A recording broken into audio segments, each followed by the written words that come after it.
Hi viewers, welcome to our channel. ప్రస్తుతం మనతో పాటు senior journalist Damoh Bala sir వాడితో మాట్లాడదాం.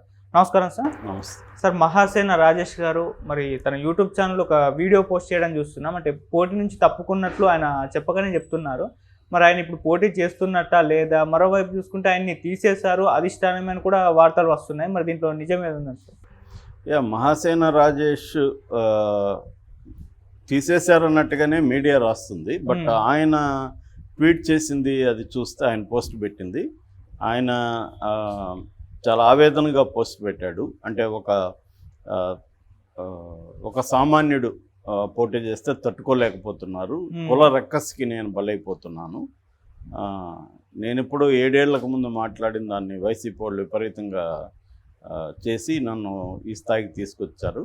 సో నా వల్ల పార్టీకి చెడ్డ పేరు వస్తే నేను పక్కకి వెళ్ళిపోవడానికి సిద్ధం అనేది ప్రకటించారు. లేదు నువ్వే పోటీ చేయాలని కానీ అధిష్టానం ఆదేశిస్తే మాత్రం ఫస్ట్ గెలిచేది పి గన్నవరమే అని కూడా ఆయన అన్నాడు.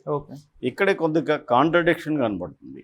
ఫస్ట్ గెలిచేది పి గన్నవరం అయినప్పుడు అధిష్టానం ఎందుకు ఇతన్ని బయటికి పొమ్మంటుంది?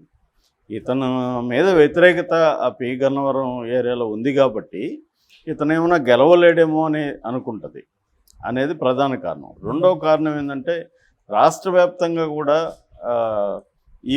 దీని ఎఫెక్ట్ మిగతా నియోజకవర్గాల్లో కూడా చూపించచ్చేమో అన్న భయం కూడా అధిష్టానానికి ఉంటుంది, తెలుగుదేశానికి. సో ఈ 2 కారణాల వల్ల చంద్రబాబే అతన్ని నువ్వు బయటికి వెళ్ళు, ఇప్పుడు వద్దు, నీకు నేను తర్వాత కావాలంటే ఎమ్మెల్సీనో లేకపోతే కార్పొరేషన్ పదవి ఇస్తాను అనే హామీ ఇచ్చినట్టుగా కొంత సమాచారం వస్తూ ఉంది. ఏదేమైనా నేపథ్యం చూసుకున్నప్పుడు పి గన్నవరంలో మహాసేన రాజేష్ పెట్టినప్పుడు చాలా వ్యతిరేకత వచ్చింది. దీనికి బలమైన కారణం వచ్చి వైసీపీని చాలా స్ట్రాంగ్గా ఇతను చాలా బండబూతులు కూడా తిడుతూ అనేక వీడియోలు పెడుతుంటాడు. సో దానివల్ల వైసీపీ కూడా ఇతను టార్గెట్ చేస్తుంది సహజంగానే. అవును. సో ఈ దీంట్లో ఎవరు కరెక్టు ఎవరు తప్పు అనేది మనం చెప్పలేము.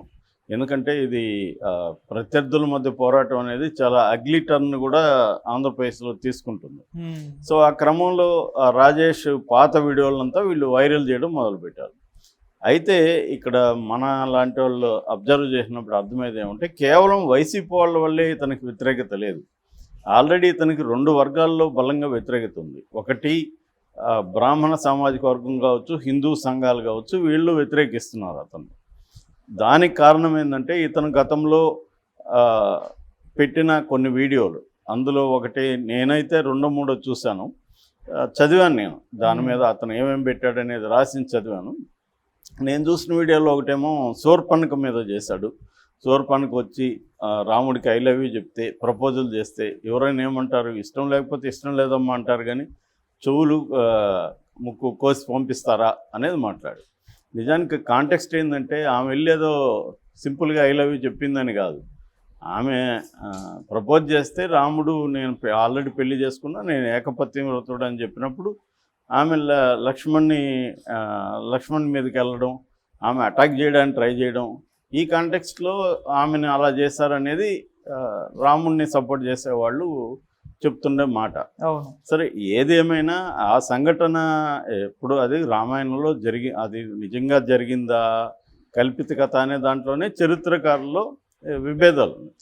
ఒకవేళ జరిగిన కల్పిత కథ అయినా అది కోట్లాది మంది హిందువులు దాన్ని జరిగిందని నమ్ముతున్నారు, రాముడిని దేవుడిగా నమ్ముతున్నప్పుడు వాళ్ళ మనోభావాల్ని హర్ట్ చేసే విధంగా ఎవరు మాట్లాడినా తప్పే. ఎందుకంటే ఆయన ఏకే రామానుజన్ ఒక పాపులర్ స్టేట్మెంట్ ఉంది, I don't believe in God but I believe in the people who believe in God అని. నేను దేవుణ్ణి నమ్మను కానీ దేవుణ్ణి నమ్మే వాళ్ళని నమ్ముతానంటాడు అతను. సో ఇప్పుడు ఇతనే ఏదో తెలివైన వాళ్ళగా నాకు హేతువాదులతో కూడా ఇదే సమస్య. ఎందుకంటే నేను హేతువాదిగా ఉండి మళ్ళీ లెఫ్ట్ రాజకీయాల్లోకి వచ్చాను. హేతువాద సంఘంలో నేను శ్రీకాళహస్తిలో చదువుకున్నప్పుడు చాలా యాక్టివ్గా ఉండేవాడిని. అందువల్ల నాకు హేతువాదుల మైండ్ సెట్ తెలుసు. హేతువాదులు కానీ రంగనాయకమ్మ వీళ్ళంతా ఏంటంటే గేలి చేయడం, ఏదో వీళ్ళు భక్తి ఉండేవాళ్ళు, దేవుణ్ణి నమ్మేవాళ్ళంతా నీచమైన వాళ్ళు, పనికిమాల వాళ్ళని, వాళ్ళకేదో జ్ఞానం లేదని, వీళ్ళేదో చాలా సుపీరియర్ హ్యూమన్ బీయింగ్స్ అని, చాలా జ్ఞానం ఉన్నట్టుగా వీళ్ళు దాన్ని ఎగతాళి చేయడం అనేది కరెక్ట్, రాంగ్. అది వాళ్ళని కూడా నువ్వు మార్చలేవు కదా. నిజంగా నీకు మార్చాలని ఉంటే ఆ నేపథ్యం ఏంటి, అది ఎందుకో అలాగా, పురాణాలు ఎందుకు అలా ఉన్నాయి, దాని కాంటెక్స్ట్ ఏంటి అనేది చెప్పాలి. అది అట్లాంటి పని కోసాంబి లాంటి చరిత్రకారులు చేశారు కూడా. వాళ్ళు వివరించారు చరిత్రలో. అప్పుడు ఆయన కోసాంబి కూడా ఇదే మాట అంటాడు, వాళ్ళని హర్ట్ చేయకూడదు, మనం వాళ్ళ నమ్మకాలని గౌరవించాలి, వాళ్ళని అర్థం చేసుకోవాలి అనేది అంటారు. కానీ ఈ హేతువాదులు కానీ ఇప్పుడు ఈ రాజేష్ లాంటి వాళ్ళు ప్రాబ్లం ఏంటంటే, ఇతనేమో క్రిస్టియను, ఇతను ఒక దేవుడిని నమ్ముతాడుగా, మరి వేరే మత దేవుళ్ళ గురించి ఇట్లాంటి ఘోరమైన ఇది ఎందుకు మాట్లాడాలి. అట్లాగే పార్వతి కుమారస్వామి గురించి వినాయకుడు పార్వతి కొడుకు అని శివుడికి తెలియదంటే, పార్వతి వేరే వాడితో వినాయకుడు కాదా అని కూడా ఇతను అడిగాడు. సో ఇట్లాంటివి ఖచ్చితంగా హర్ట్ అవుతారు. అంటే ఒక పురాణ కథలను తీసుకొని వాటిని ఇలా మాట్లాడడం కరెక్ట్ కాదు. దీనికి దళితుల మేధావుల సమాధానం ఏంటంటే, ఇదే పని అగ్రకుల వాళ్ళు, మన ఈమె ఉంది కదా రంగనాయకమ్మ లాంటి వాళ్ళు కూడా చేస్తున్నారు కదా, ఆమె మీద ఎందుకు దాడులు చేయరు అనేది వాళ్ళు అడుగుతున్నారు. నిజానికి రంగనాయకమ్మ మీద కూడా తీవ్రమైన విమర్శలు ఉన్నాయి, తీవ్రంగా ఆమె మీద కూడా రాశారు. కాకపోతే ఏంటంటే ఆమె ఉద్యమకారిని కాదు, ఓన్లీ రైటరు ప్లస్ విమెన్, దానివల్ల కొంత ఆమెని సహిస్తారు. కానీ ఆమె మీద కూడా రామాయణ విషవృక్షం రాసినప్పుడు చాలా తీవ్ర వ్యతిరేకత వచ్చింది. రెండోది, ఇవాళ పాతకాలపు సమాజానికి ఇవాళ సమాజానికి తేడా ఉంది. గతంలో ఇంత వైరుధ్యం లేదు. ఇవాళ ఏంటంటే ప్రతి ఒక్కరూ హర్ట్ అయిపోతున్నారు, ప్రతి ఒక్కరు మనోభావాలు హర్ట్ అయిపోతున్నాయి. దానివల్ల ఈ కాంటెక్స్ట్ ఇతనికి తెలీదా, ఈ మాట మాట్లాడితే వ్యతిరేకత వస్తుందని తెలిసే కొంతమంది బైరి నరేష్ కానీ ఇతను కానీ చాలామంది ఏంటంటే వాళ్ళకి తెలుసు అయ్యప్ప స్వామిని మనం ఎగతాళి చేస్తే మనోభావాలు దెబ్బతింటాయని తెలీదా బైరి నరేష్కి, తెలిసే ఎందుకు ఎగతాళి చేయడం. అంటే ఇతను ఉద్దేశం ఏంటంటే రెచ్చగొట్టాలి, తను పాపులర్ అవ్వాలి, ఇది తప్ప ఇంకేమి నాకైతే ఏం కనబడలా. ఎందుకంటే నీకు నిజంగా మార్చాలని ఉంటాయి, ప్రజల్లో ఉండే మూఢనమ్మకాలు మార్చాలి అని కానీ నీకుంటే ఆ వైపుగా స్నేహపూరితంగా ట్రై చేయాలి తప్ప వాళ్ళని హర్ట్ చేసి వాళ్ళ మనోభావాలను దెబ్బతీయడం ద్వారా ఇతను ఏమి సాధించలేదు. సో రాజేష్ కూడా అటువంటి ప్రాబ్లం కనబడుతుంది ఆ వీడియోలో. నేను ఈ రెండే చూశాను. తర్వాత ఏమో అగ్ర కులాల అమ్మాయిలనే అనలేదు, అగ్ర కులాల వాళ్ళని ప్రేమించి పెళ్లి చేసుకుంటే నేను డబ్బులు ఇస్తాను, మీ సంఘం మీకు బాగా హెల్ప్ చేస్తాను అన్నాడు. అట్లా ప్రతి కులాంతర వివాహాన్ని ప్రోత్సహించాలి ఖచ్చితంగా. అది అనేక మంది సంఘ సంస్కర్తలు చేశారు. అంబేద్కర్ కూడా ఈ దేశంలో కులాన్ని పోవడానికి కులాంతర వివాహాలు ప్రధాన పాత్ర పోషిస్తాయని ఆయన చెప్పారు. అది దాన్ని చేయడం వేరు. అయితే కావాలని టార్గెట్ చేసి అగ్ర కులాలని మీరు ప్రేమించండి. ఇప్పుడు ప్రేమ అనేది అది నేచురల్గా రావాలి. కానీ వీడు అగ్రకులం కాబట్టి నేను ప్రేమిస్తానని ఒక అమ్మాయి అనుకోను, అగ్రకులం అమ్మాయి కాబట్టి నేను ప్రేమిస్తానని అనుకోని బయలుదేరితే అది ఒక అజెండా ఉన్నట్టే కదా. అగ్రకులాల మీద నువ్వు కక్ష తీర్చుకోవడానికి ట్రై చేస్తున్నట్టే కదా. ఆ రకంగా అగ్రకులాలలో హర్ట్ అయ్యారు. సో ఇది అతనికి ఉన్న ప్రాబ్లం. అతను ఏంటంటే నిజంగా దళితులని కొంత అభివృద్ధి చేయాలి, దళితుల్లో చైతన్యం తీసుకురావాలి అనుకున్నప్పుడు ఈ అప్రోచ్ రాంగ్. అది ఒకవేళ అతని ఉద్దేశం ఉంటే.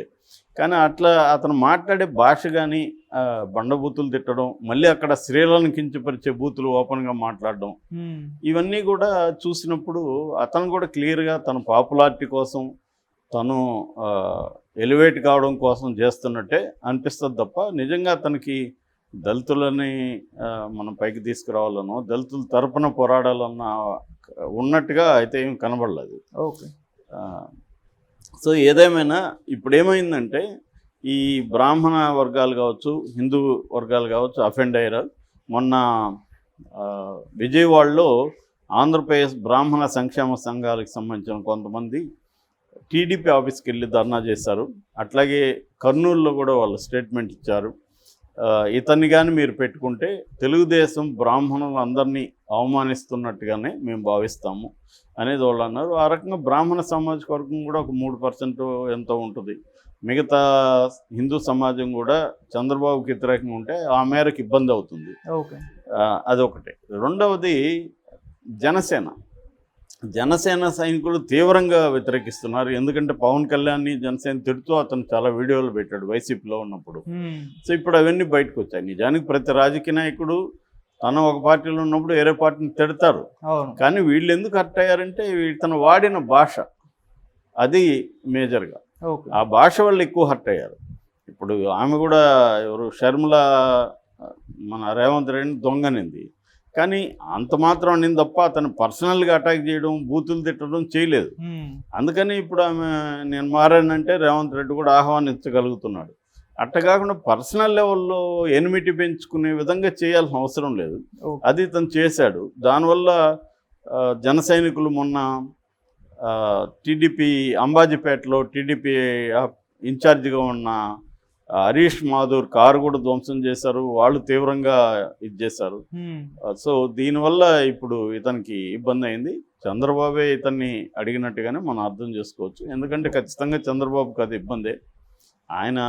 ఇతను బాగా యాక్టివ్గా ఉన్నాడు, ఇతను నిలబెడితే మనకి ఉపయోగం ఉంటుందని అనుకొని ఉండొచ్చు. వ్యతిరేకత రావడం వల్ల అతన్ని మానుకోమని విత్డ్రా అవ్వమని చెప్పినట్టుగా ఉంది. అందువల్ల అతనే వాలంటీర్గా చేసినట్టు కనబడుతుంది. Okay sir, thank you so much sir.